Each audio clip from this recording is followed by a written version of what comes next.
BKS కన్నా. నమస్కారం అండి జగన్మోహన్ రెడ్డి గారు.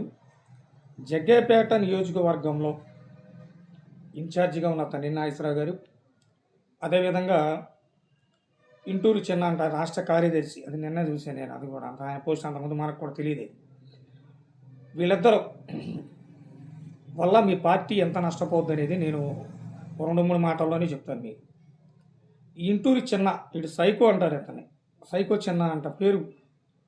ఎందుకు సైకో అనాల్సి వచ్చిందంటే, ఇతను గతంలో తెలుగుదేశంలో ఉన్నాడు, తర్వాత కాంగ్రెస్లోకి వచ్చాడు, తర్వాత వైసీపీలోకి వస్తే సామినేని ఉదయభాను గారు కమ్మ సామాజిక వర్గం నుంచి ఉన్నాడు కుర్రోడు, జగ్గయ్యపేట స్థానికుడు. మనం ఎంకరేజ్ చేయాలనే ఉద్దేశంతో ఇతను ఒక 40 లక్షలు తీసుకొస్తే ఇతను మున్సిపల్ చైర్మన్ చేశాడు. ఆయన సామినేని ఉదయభాను గారు మున్సిపల్ చైర్మన్ చేస్తే ఉదయభాను గారిని భుజాల మీద వేసుకొని ఊరేగించుకుంటూ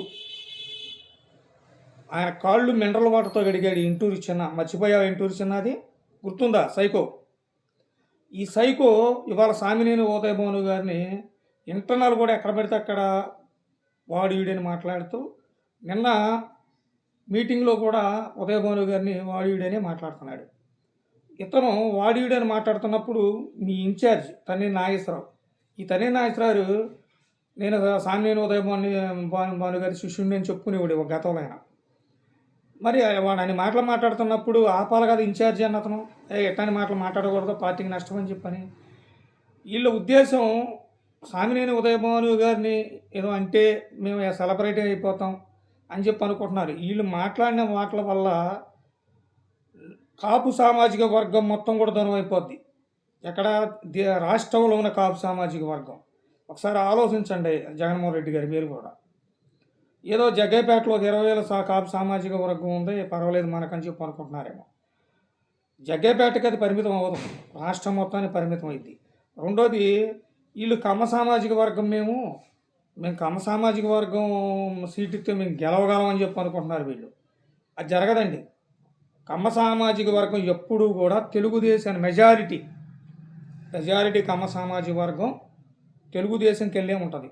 దానికి ఉదాహరణ వైశ్య సామాజిక వర్గం నుంచి ఉన్న శ్రీరామ్ రాజగోపాల్ గారు 3 సార్లు, తాతయ్య గారు 3 సార్లు ఎమ్మెల్యే అంటే దానికి కారణం అదే. కమ్మ సామాజిక వర్గం వన్ సైడ్ ఉంటుంది కాబట్టి ఆయన 3 సార్లు ఎమ్మెల్యే అయ్యాడు. రెండోది ఏంటంటే వాళ్ళు రూపాయి తీసుకోకుండా ఓట్లు వేస్తారు.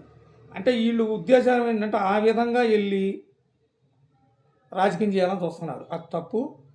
జగన్మోహన్ రెడ్డి గారు ఆలోచించండి. ఈరోజు సామినేని అంత మేలు చేసిన ఏది తన్ని నాగేశ్వరరావు గారికి ఏదో ఒక ఎక్కడి నుంచో ఆయన నాకు తెలిసినంతవరకు ఆయన మదర్ నుంచి వచ్చినాడంట. ఆయన మదర్ నుంచి వచ్చి జగ్గయ్యపేట వచ్చాడు. ఆయనకి అంత మేలు చేసిన సామినేని ఉదయభాను గారిని అని మాట్లాడుతుంటే, ఇవాళ ఈ సైకో ఇతను భాను గారిని అని మాట్లాడతారు. రేపు పొద్దున మిమ్మల్ని ఎన్ని మాట్లాడతారు వీళ్ళు. ఇప్పుడైనా క్రెడిబిలిటీ గల నాయకుడు ఎవరంటే సామినేని ఉదయభాను గారు.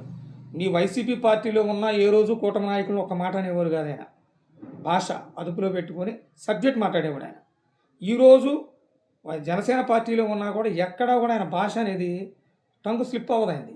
అంటే ప్రజానాయకుడు ఆయన. ఒకసారి మీరు కూడా అర్థం చేసుకోమని బీకేఎస్ కోరుతుంది.